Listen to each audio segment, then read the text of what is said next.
The tooth fell out on a Tuesday. Sara did not plan it that way. She did not plan anything about it. She had been sitting in the lower cargo bay, chewing on a piece of scrap metal the way she sometimes did when she was bored, when she felt something shift in her jaw. It was small at first, a loose feeling, like a bolt that had been turned one time too many. She stopped chewing. She pressed her tongue against the spot.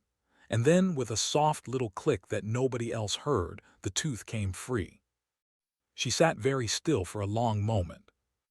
The tooth was dark and curved, roughly the size of a human fist, and it sat in her clawed hand looking entirely too real. She stared at it. The cargo bay hummed around her. Somewhere above, on the upper deck, she could hear Ray dragging something heavy across the floor, probably the fuel line kit he had been meaning to sort for 3 weeks. Sara closed her claws around the tooth and looked around the bay.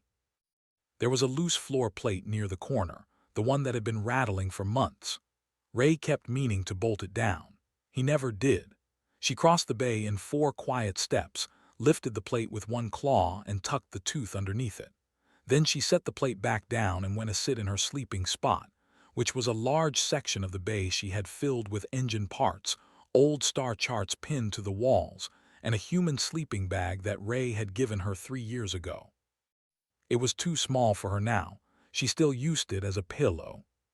She curled up, tucked her wings flat, and told herself she felt fine. She did not feel fine.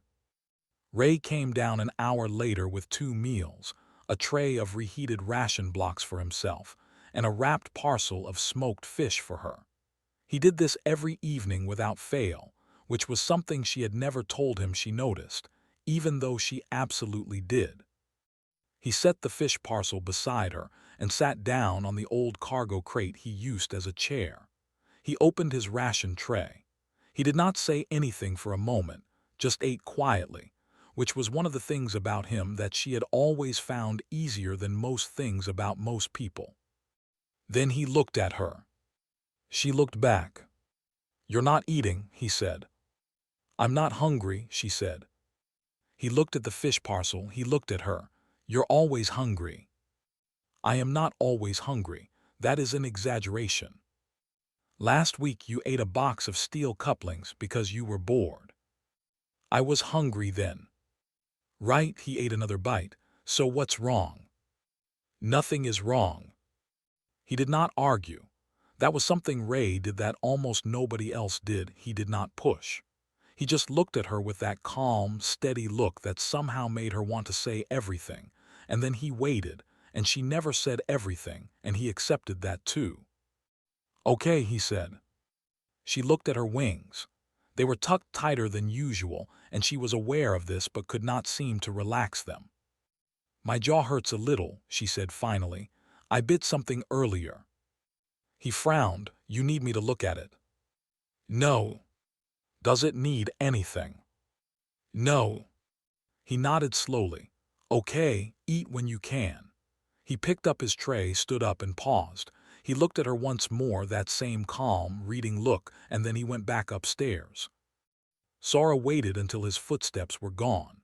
Then she unwrapped the fish parcel and ate all of it in 4 bites, because she was in fact extremely hungry, and because she did not want him to come back down and find it untouched and ask more questions. She spent that night in her sleeping spot with her wings pulled tight and her eyes open. The tooth was under the floor plate in the corner. She could feel it there, which made no real physical sense, but she felt it anyway. She pressed her tongue against the gap in her jaw where it had been. The new tooth was already growing in. She could feel the sharp edge of it just below the gum line, harder and darker than the last one. In dragon culture, the first tooth rite was one of the oldest traditions still practiced. She knew this because she had read about it herself, at age 6, in a galactic compact cultural archive she had found on the station's shared data network. She had read it 3 times very carefully, and then she had closed the file and not opened it again. The rite worked like this. The first adult tooth, when it fell free, was presented to the nest elder of the hatchling's clan. The elder confirmed it, recorded it, and formally declared the hatchling ready for independence. After that, the hatchling left her guardian, whoever had raised her, and began the long process of becoming a full dragon on her own terms. Sora did not have a nest elder. She did not have a clan. Her nest had been destroyed before she was old enough to know what a nest was. There was no elder waiting for her tooth. There was no clan. There was only Ray up on the deck above her, probably listening to the same 3 songs on his old music player the way he did every night, the sound just barely coming through the walls if she held still enough. She held still, she listened, she heard it. She told herself the tooth was just a tooth. She told herself it did not have to mean anything. She told herself she could simply not think about it, and if she did not think about it, nothing would have to change. It was a very good plan. She believed it for almost 2 full hours.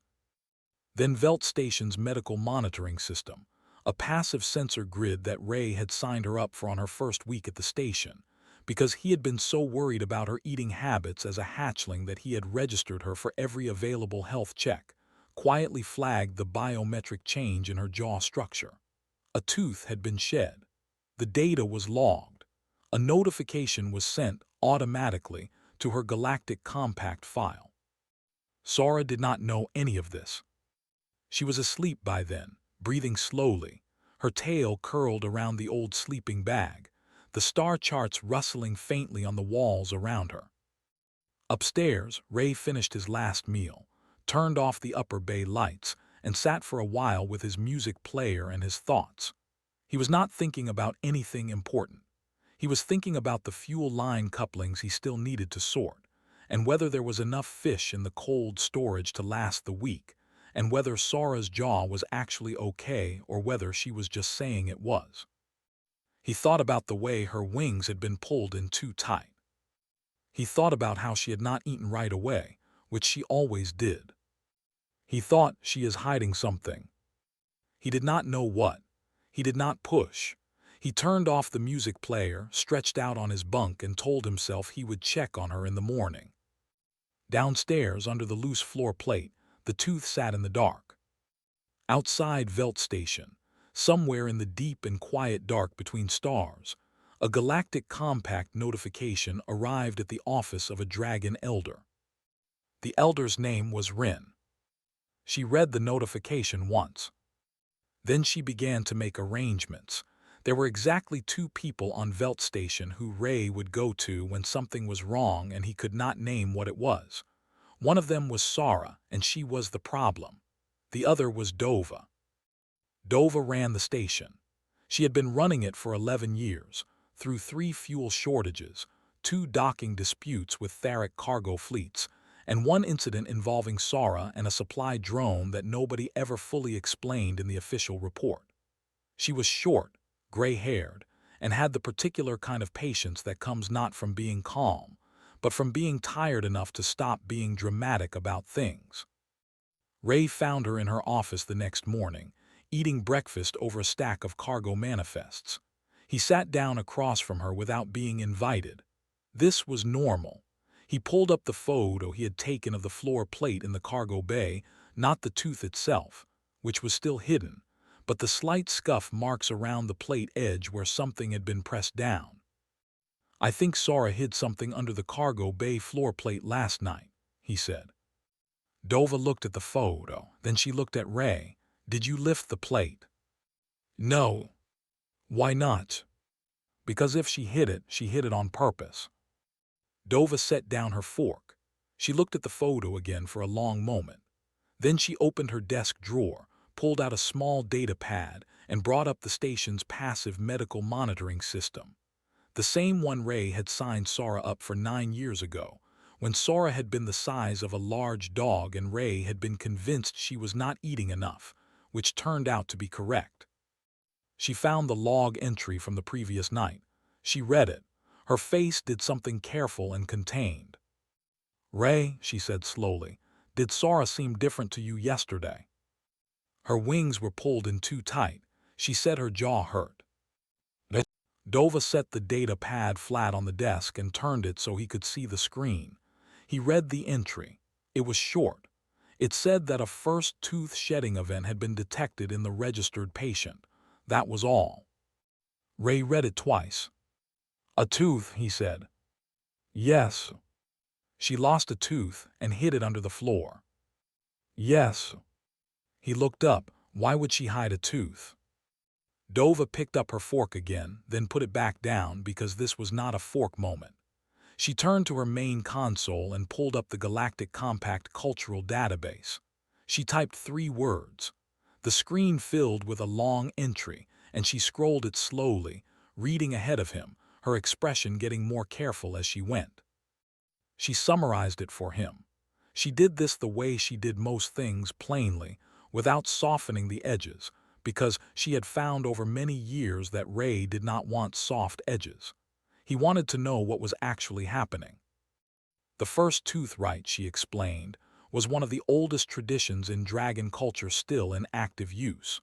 When a young dragon shed their first adult tooth, it was not simply a biological event. It was a signal, a marker.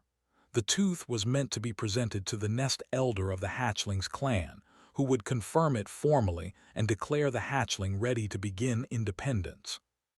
After that point, the hatchling was expected to separate from any non-dragon guardian, regardless of circumstance or attachment. The separation was not optional. It was not a suggestion. It was the right. It had been the right for longer than most current galactic civilizations had been keeping records. Ray listened to all of this without interrupting.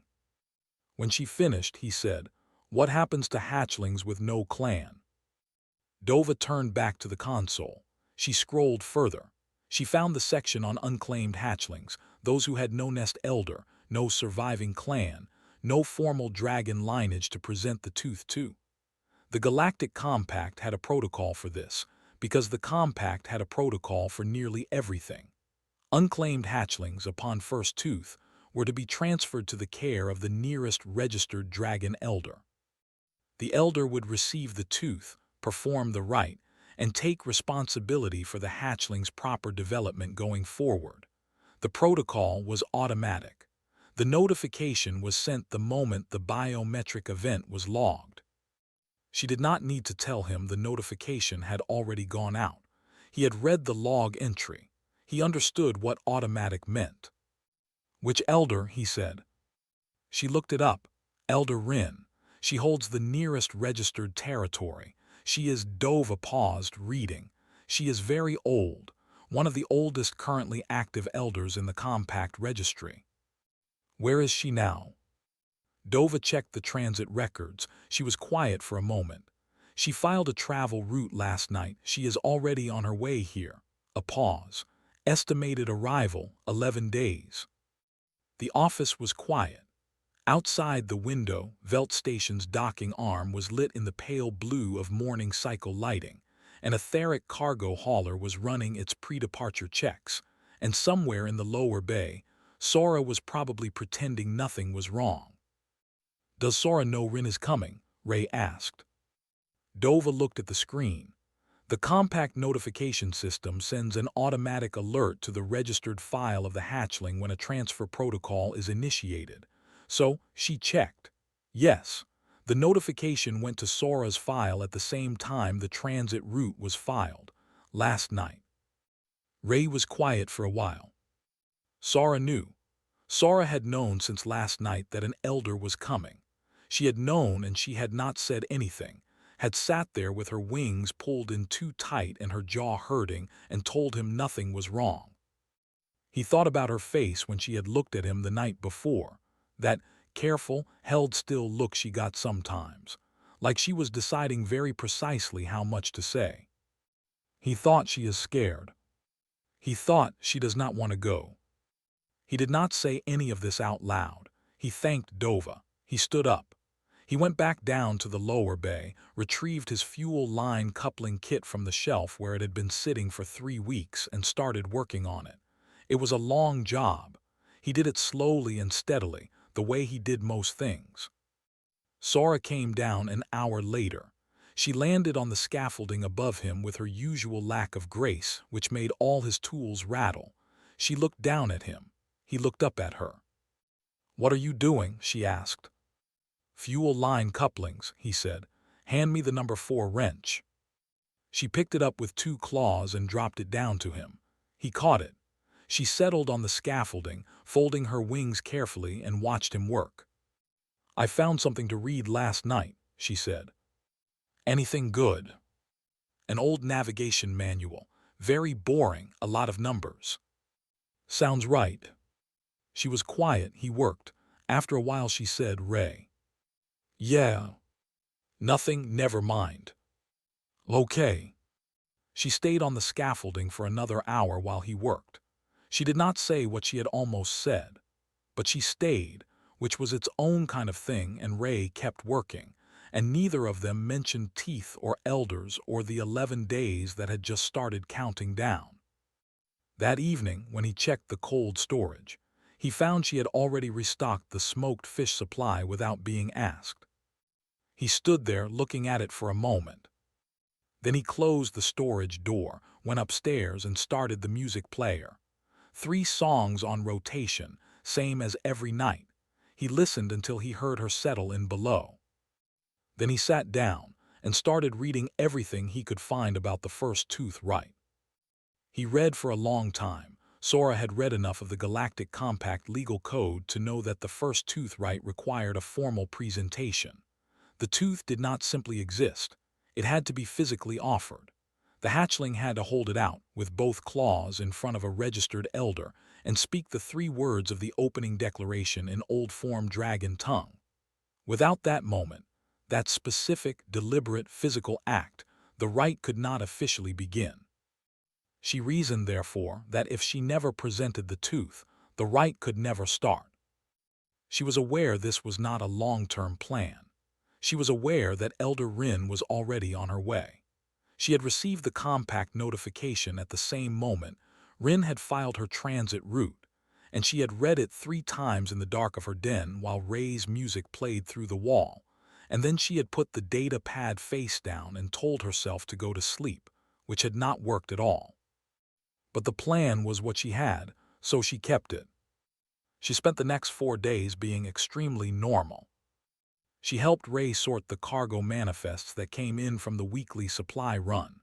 She was good at this because she could hold 6 stacks in her claws at once and read all 6 labels at the same time, which cut the sorting time down significantly. Ray called this showing off. She called it efficiency. They had this argument every week and both of them enjoyed it. She helped the Theric dock workers move 3 large freight containers that had been blocking the lower dock ring since the previous month. The Theric were large, strong, and capable of moving the containers themselves, but it went faster with Sora's help, and they gave her 2 extra barrels of salted fish in exchange, which she ate immediately and did not share with Ray, which he found out about from the dock boss and was annoyed by for exactly half a day.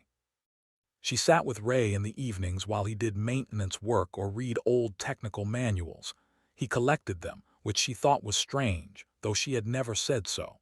She quizzed him on human history, which he was remarkably bad at for a human, and corrected him when he got dates wrong, which was often. He squinted at the textbooks and insisted she was misreading the numbers. She was not misreading the numbers. He knew she was not misreading the numbers.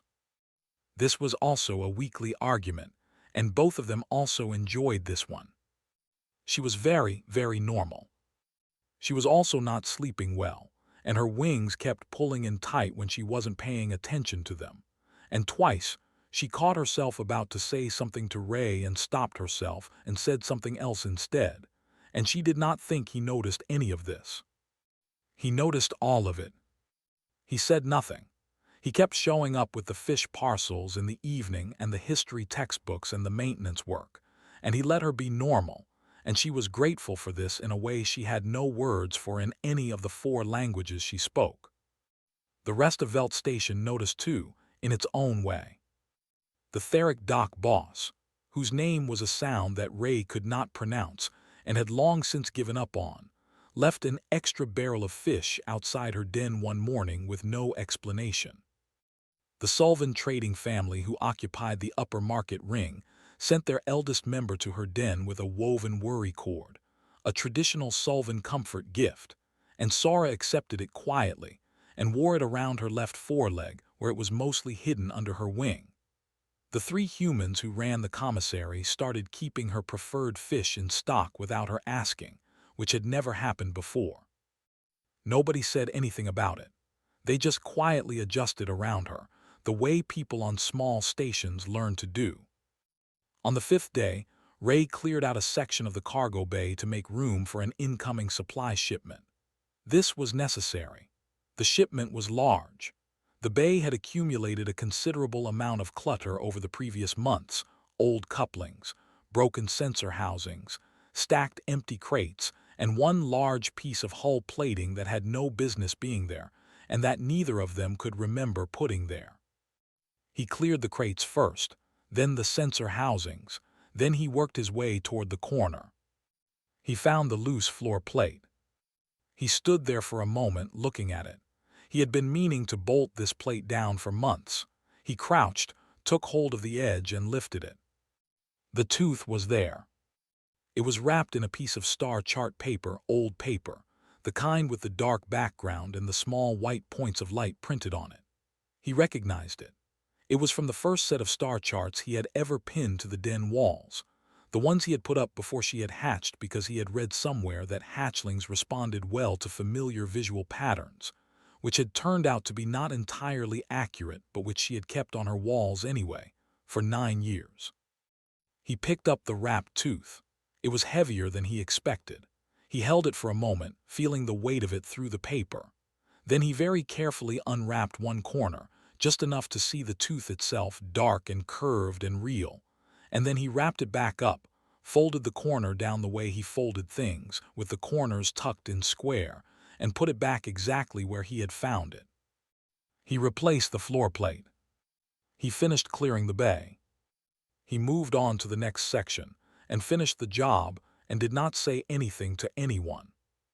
That evening, Sara came down after dinner and checked the floor plate. This was something she had been doing every night, just walking to the corner, pressing one claw against the plate edge to feel that it was still seated, and then going back to her sleeping spot. She pressed the plate, it was seated. She started to walk away. Then she stopped. She came back. She crouched and looked at the plate more carefully. She lifted it. The tooth was there, still wrapped. She started to put the plate back, and then she saw the corner. The fold. The precise, tuck-square fold that she recognized because she had watched him fold cargo tarps and map sheets and station documents her entire life, and he always did it exactly that way. She had not folded it that way. She put the plate back down. She sat in the middle of the cargo bay for a long time, very still, not looking at anything in particular. He had found it, he had held it, he had put it back and not said a word. She thought about what that meant. She thought about it from several angles. She thought about the fact that he had been reading late every night for the past 5 days. She could see the light under his bunk door when she was awake, which was most nights. She thought about the way he had been not asking questions in the specific, careful way that meant he already knew and was waiting for her. She got up and went to find him. He was on the upper scaffolding, going over a cargo manifest with a pen. She climbed up and sat beside him. The scaffolding shifted under her weight. He held onto the manifest with both hands. "The third line on that list is wrong," she said. "The weight is listed as 40, but the box is at least 60. He looked at the line. "You're right." He crossed it out and wrote in the correction. They sat there together for a while, going through the rest of the manifest. She found 2 more errors. He fixed them. The station's lights ran through their evening cycle, going from work white to a softer yellow. He did not say, "I found the tooth." She did not say, "I know you found it." But she stayed beside him until the manifest was done, and when she climbed back down, she moved her wings differently, not tucked, not held in tight. Just ordinary, just herself. He watched her go. He folded the manifest and put it in his pocket. He sat on the scaffolding for another few minutes, looking at nothing, and then he went inside and started reading again. He was running out of time to figure out what he was going to do. 11 days had become 6. Sara felt Rin before she saw her. Not in any mystical way. There was nothing ancient or instinctive about it. It was simpler than that. Velt Station had a power grid that was, charitably speaking, elderly, and it ran at a precise and consistent output most of the time. When something large and dense docked at the outer ring, something with significant gravitational mass, like a very large vessel or a very large creature, the grid dipped. Just slightly. The lights did not go out. They just became, for a breath, 3% dimmer. Sora had noticed this phenomenon 4 years ago when a Theric bulk hauler had docked unexpectedly on the outer ring, and the lights had done the same thing. She had asked Ray about it. He had explained about the grid output and the gravitational load and the power fluctuations. In the particular way, he explained technical things, which was thoroughly and without assuming she already knew, and she had found it interesting and remembered all of it. So when the lights dipped, on the morning of the 11th day, she knew exactly what it meant. She did not go to the docking arm. She went to her den, curled into her sleeping spot, pulled her wings in, and lay very still. Dova met Rin at the airlock. Dova would describe this later, to anyone who asked and some people who did not, as the most thoroughly humbling experience of her 11-year administrative career, which was saying something because that career had included a compact trade delegation, 2 separate fuel crises, and Sora's first accidental fire at age 3. She had prepared a formal greeting, a clipboard of station regulations, and a speech about Velt Station's commitment to compact protocol compliance. She got through approximately 1 sentence of the speech. Rin was not what Dova had been picturing when she read the word elder. She had been picturing something large and impressive. Rin was large and impressive the way that a geological feature is large and impressive.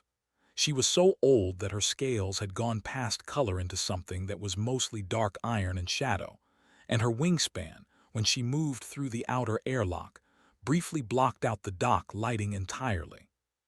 She moved slowly, the way very old things move, not because she was weak, but because she had no reason to hurry and had not had a reason to hurry in longer than Velt Station had existed. She looked at Dova. Dova said, "Welcome to Velt Station. We are prepared to cooperate fully with the compact transfer protocol." Rin said, "Where is the hatchling?" It was not a question. It was simply a thing she said, in a voice that was low and even, and seemed to come from somewhere considerably deeper than a throat.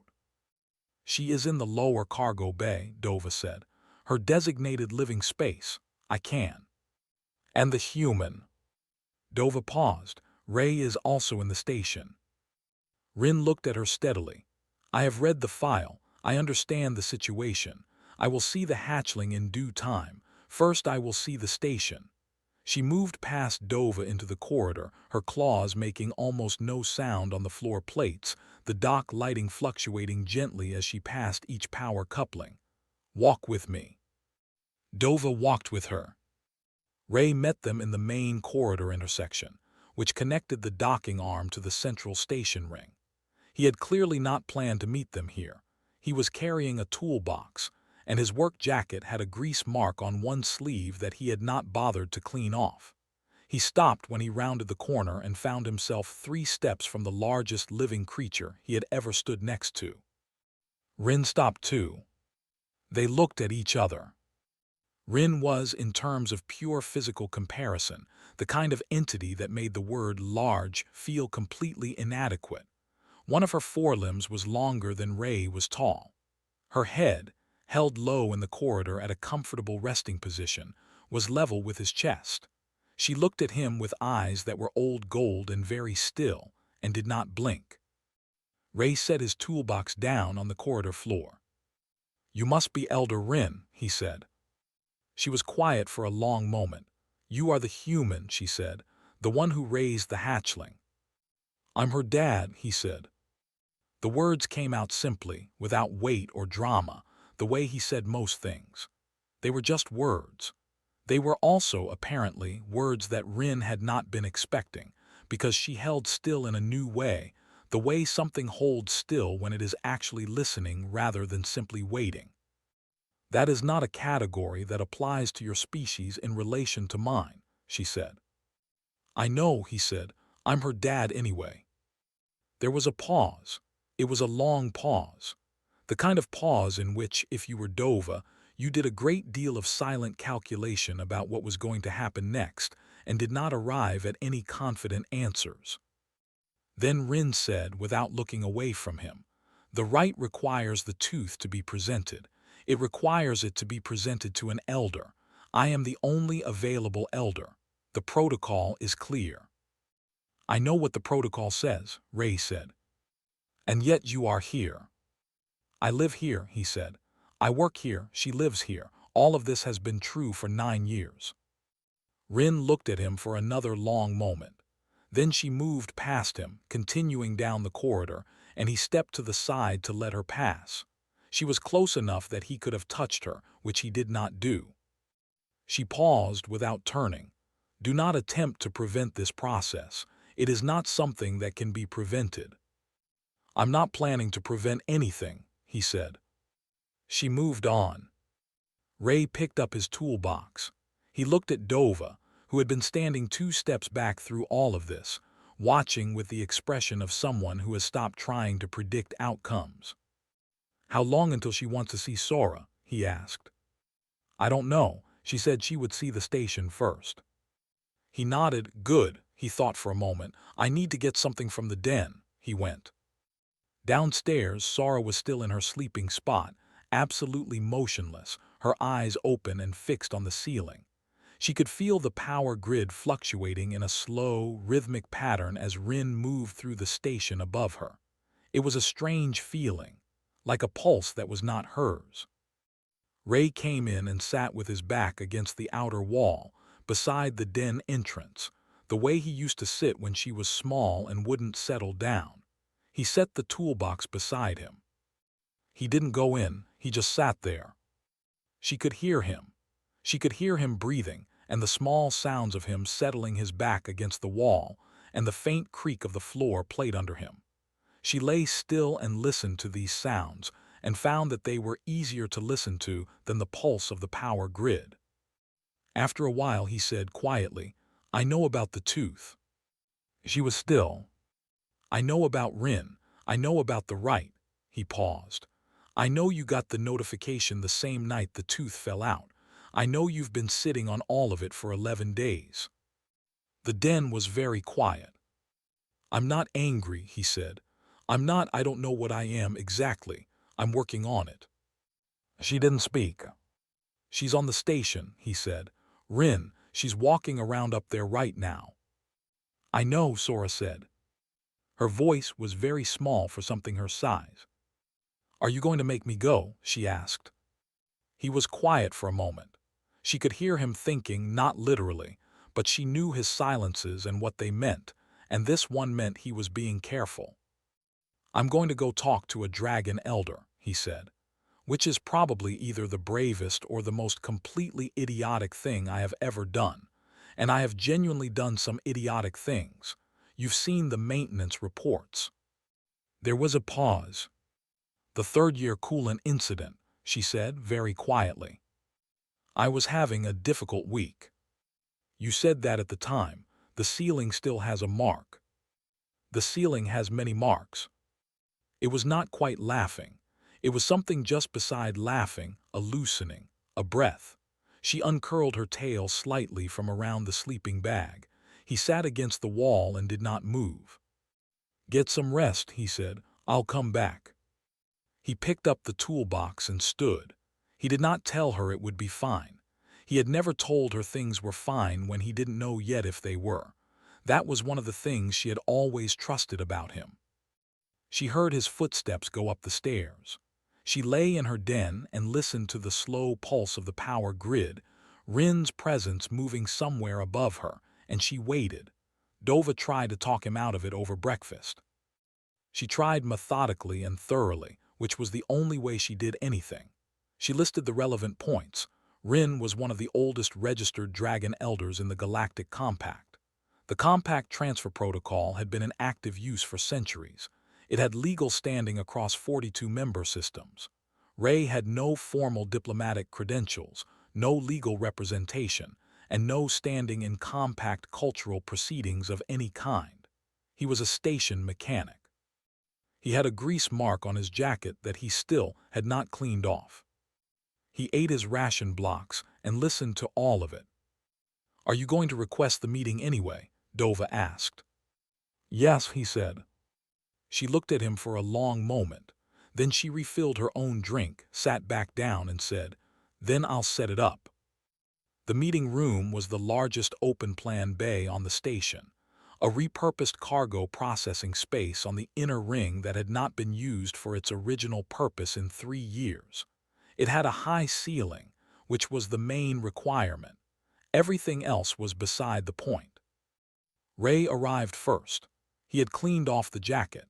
He carried a plain storage folder, the kind used for paper documents, because he did not entirely trust data pads for things that mattered and had never changed this habit. He set the folder on the single table in the room and stood beside it and waited. Rin came in through the wide cargo doors. She moved in the slow, deliberate way she had moved through the whole station, not threatening exactly but deeply certain, the way something moves when it has not questioned its own right to occupy space in a very long time. She looked at the room. She looked at the table. She looked at Ray and the folder. She settled at the far end of the room, lowering herself with the particular economy of motion that very large things use when they are trying not to break the floor. She was still, by any measure, enormous. The ceiling cleared her by about a meter when she sat, which was enough. "You requested this audience," she said. "I did," Ray said. "I agreed to it because I wanted to understand your intention. The compact protocol is not subject to modification by individual petition. Whatever you are here to argue, you should know this before you begin." "I'm not here to argue," Ray said. She waited. "I'm here to show you something." He opened the folder. He had put it together over the past 6 days, since the night he had read everything he could find about the first tooth rite. The folder was not thick, but it was organized the way he organized things, carefully, in order, with a logic to the sequence that he had thought about beforehand. He laid the contents on the table. The first thing was a stack of drawings. They were old paper, which was not common on a space station, but Sara had gone through a period at age 5 of demanding paper for drawing because she had seen Ray use it for technical sketches and wanted to do the same. Ray had ordered it for her. The drawings were large and detailed and covered mostly 3 subjects: Velt Station from the outside, the stars visible from the cargo bay window, and Ray. There were 17 drawings of Ray. In 12 of them, he was holding a toolbox. The second thing was a set of navigation charts, copied in Sora's handwriting. These were from when she was 6 or 7. She had found his collection of old paper star charts and spent an entire month carefully reproducing them in her own hand, adding notes in her small, precise script alongside his printed notations. Her notes were, he had discovered when he read them properly for the first time this week, entirely accurate, better than some of the originals, in fact. The third thing was a series of diagrams he had found in her den, in a stack under one of the wall-pinned charts. He had not gone looking for these. He had found them while looking for a wrench he thought he had left in her den. They were technical diagrams of some kind. He had not known what they were until he had run them through the data pad translator, which had identified them as fireform practice sequences, notated in the old form dragon system used for formal training documentation. They were accurate, complete, and clearly practiced from repeated drafts. She had been drawing them for at least 2 years, judging by the variation in the paper age. The fourth thing was a single sheet of paper that he had almost not included because he was not sure it was his to use. He had found it folded inside the cover of one of his old navigation manuals, the ones he kept on the shelf she could reach. He had long suspected she read them when he was not around, and this had confirmed it. The paper was in her handwriting. At the top it said, in plain human standard, "Things to tell Ray about being a dragon when I am ready." There were 17 items in a numbered list. Some were crossed out. Item 4 said, "The tooth. How to explain the tooth." It was not crossed out. He laid this sheet down last. Rin looked at the table. She looked at it for a long time. She reached out with one foreclaw and drew the fireform diagrams toward her. She examined them slowly, turning each sheet. Her expression did not change, but something in her stillness did. It became more concentrated, more focused, the way a very old thing focuses when it encounters something unexpected. She set the diagrams down. She looked at the navigation charts. She looked at the drawings, all of them, one by one. She picked up the last sheet, the list, and read it. She was quiet for a long time. She taught herself the fire forms, Ray said. She has been practicing in the lower bay when she thinks I'm asleep. I know because the scorch marks don't match anything in the station's incident log, and I maintain the incident log. She found the notation system herself in a compact archive. She was 6. I can see the notation system, Rin said. She also taught herself the old language, the spoken version.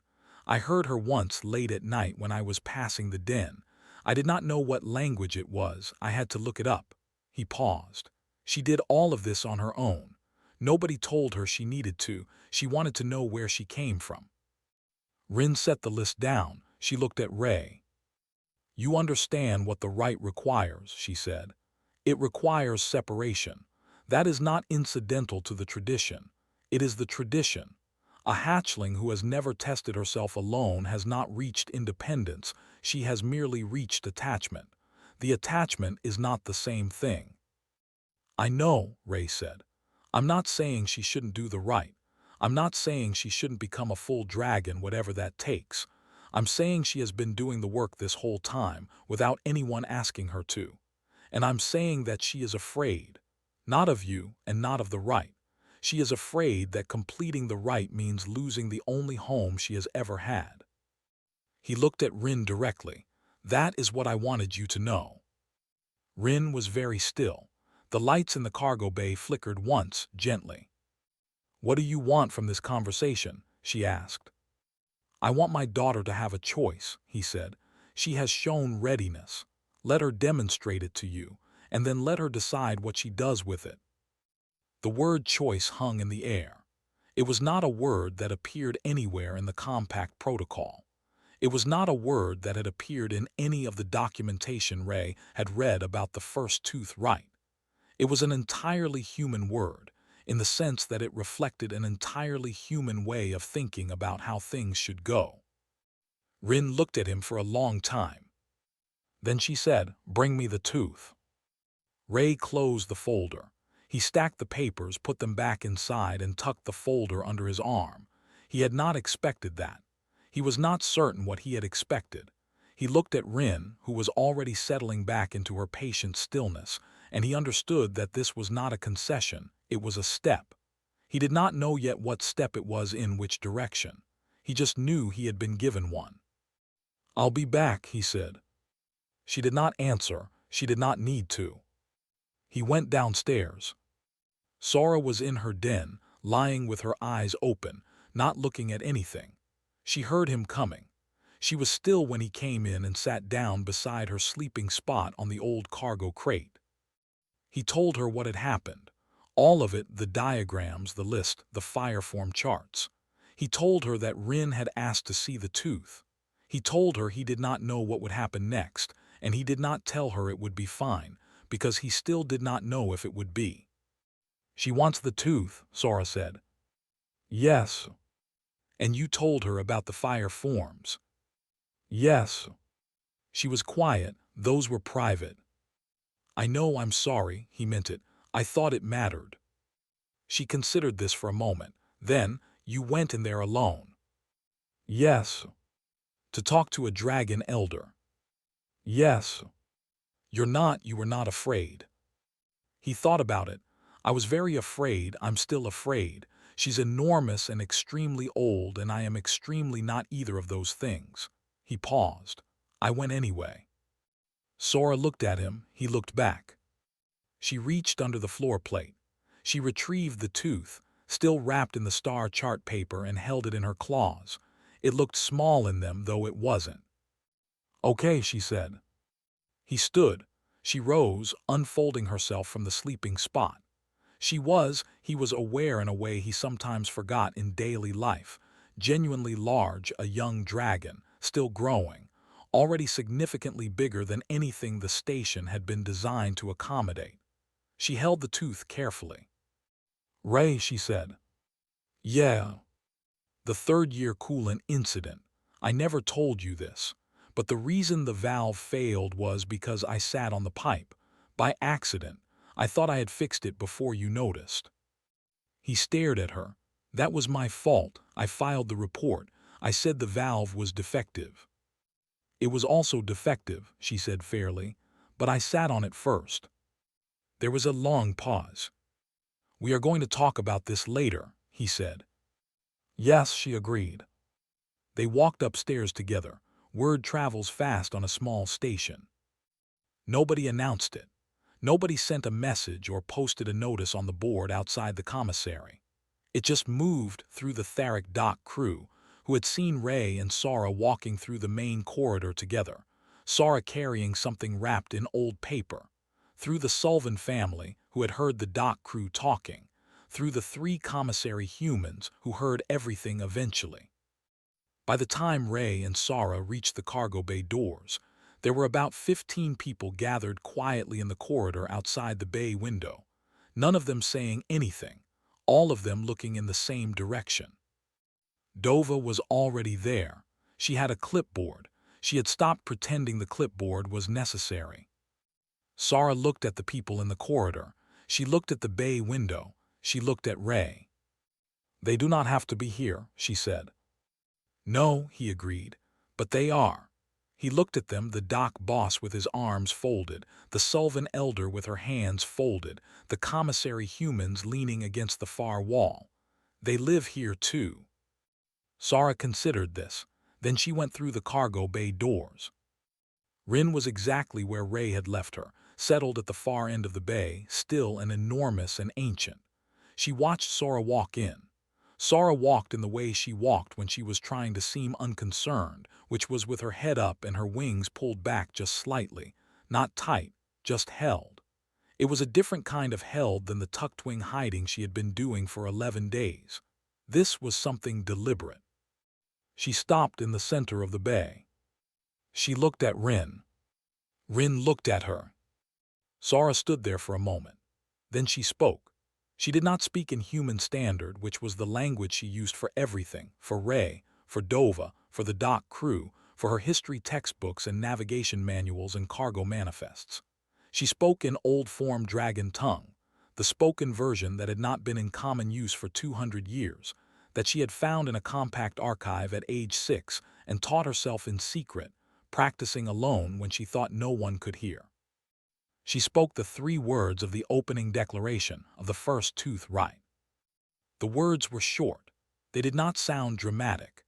They sounded the way words sound when they are very old and were made to be exact, like something cut from stone rather than something written. The cargo bay was very quiet when she said them. Outside the window in the corridor, nobody moved. Rin said nothing, but her eyes changed. Not her expression. Just her eyes going from still to very focused, the way a magnifying glass focuses light. Sara placed the wrapped tooth on the floor between them and stepped back. Then she did something that was not in the rite. She said, still in old-form dragon, "I know you came here because the protocol requires it. I know the rite requires separation from a non-dragon guardian. I know all of this. I have read all of it many times." She paused. "I would like to show you what I know, not because it changes the protocol, because it is true." Rin said, "Show me." The 3 fireform sequences that a dragon hatchling was expected to learn during the first full decade of proper training were formally called the foundation forms. They were the basis of all advanced dragon fire technique, the building blocks from which everything else was derived. They were typically taught by a clan elder, carefully, in stages, over years. Sara performed all 3 of them. She did the first one in the center of the bay, which was a narrow controlled stream, precise temperature, precise direction, the form that required the most control and the least instinct. She held it for the full required count and stopped cleanly. The scorch mark on the floor was a neat and exact circle. She did the second one near the far wall, which was a spread formation, a wide, low burst designed to cover ground rather than pierce. This one required body position as much as fire control, and she moved into the stance without hesitation, wings angled, foreweight forward. The scorch on the wall was even. She did the third one last, and this was the one that made the people in the corridor window go quiet in a different way. The third foundation form was the declaration form, a high vertical burst, the one used in old tradition to mark territory or announce presence. Sara performed it correctly, which meant the scorch mark she left on the ceiling was in the old form notation for a territorial claim. The notation, which only someone who had read the old archive would recognize, said, "This is my home." Rin read it. She was still for a long time. Then she reached out and picked up the tooth.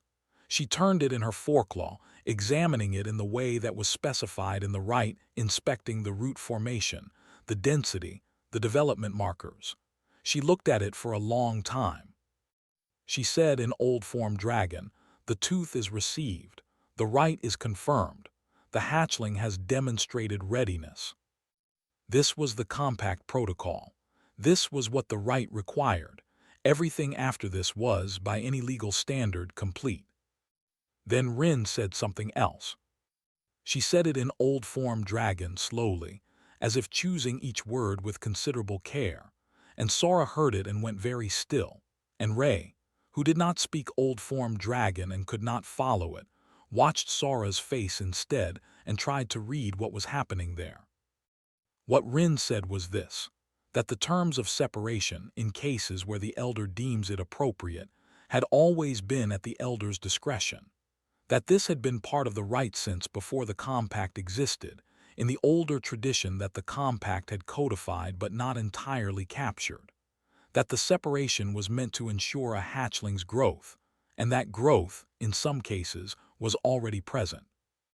That the hatchling before her had taught herself the foundation forms, the old language, and the navigation of the old star charts, not because anyone required it of her, but because she had wanted to know what she came from. That a hatchling who seeks her own roots without being asked is not a hatchling who needs to be removed from her home to find them. She said that the terms of this separation were, at her discretion, left to the hatchling. She picked up the wrapped tooth and held it out. Sora took it. Outside the window, Dova looked at her clipboard and then at the ceiling and then set the clipboard down on the floor, which she had never done in 11 years of administrative work. The dock boss said something quietly etheric that the translation system rendered as, "Well, good then," and went back to his post. Rin rose slowly with the economy of something very old and very large. She moved toward the cargo bay doors. She paused beside Ray, who was standing at the edge of the bay, and looked at him. She said in human standard, "She knows 47 words in old form dragon that have not been spoken aloud by any living dragon in 200 years. She found them herself in an archive on a station at the edge of compact space." She paused. She learned them, and then she came home. She went through the doors. She went back to her ship. The dock arm disengaged with its usual clunk and shudder, and the station lights, which had been fluctuating gently for an entire day, went steady and even and bright. Ray stayed in the cargo bay. Sara came to him. She was still holding the tooth in her claws. She stopped beside him and they stood together in the quiet bay, the scorch marks still warm on the walls, the circle on the floor perfectly neat, the ceiling mark in old form notation that said what it said. "She gave it back," he said. "A completed tooth is returned to its keeper," Sora said. "In the old tradition, before the compact version, if the elder deems the rite complete and the hatchling has no clan home to deposit it in," she paused, "she keeps it herself." Ray looked at the tooth in her claws. He looked at her. "Are you all right?" She considered the question seriously, the way she considered most things. "Yes," she said, "I think so." She turned the tooth over once. I was afraid. I know. I thought the rite meant I had to leave. I thought that was the only way it could go. I know, he said. You went and talked to a dragon elder, she said, for me. He shrugged. You're my kid, of course I did. She looked at him for a long moment. He looked back. He had known her for 9 years, since she had been small enough to fit in his jacket pocket, which she had actually done once, by accident, which was a story she refused to let him tell anyone and which he told anyway at every opportunity. He had learned her silences and her wing positions and the difference between her arguments and her real worries. And she had learned his folds and his routines, and the 3 songs on his music player that he had been listening to every night since before she hatched. She curled her tail around his shoulders. It was a loose and careful movement, the kind that knew its own size, and it was warm. He did not know what it meant in old-form notation. He had not looked it up, but he felt what it meant, and that was enough.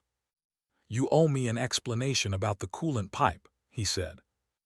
I know. And the 3rd fire form, on my ceiling. That is also on me. I have been blamming that on a faulty ignition coupling for 3 years. I know I let you. He was quiet for a moment. I'm going to add it to the maintenance log. That is fair, she said.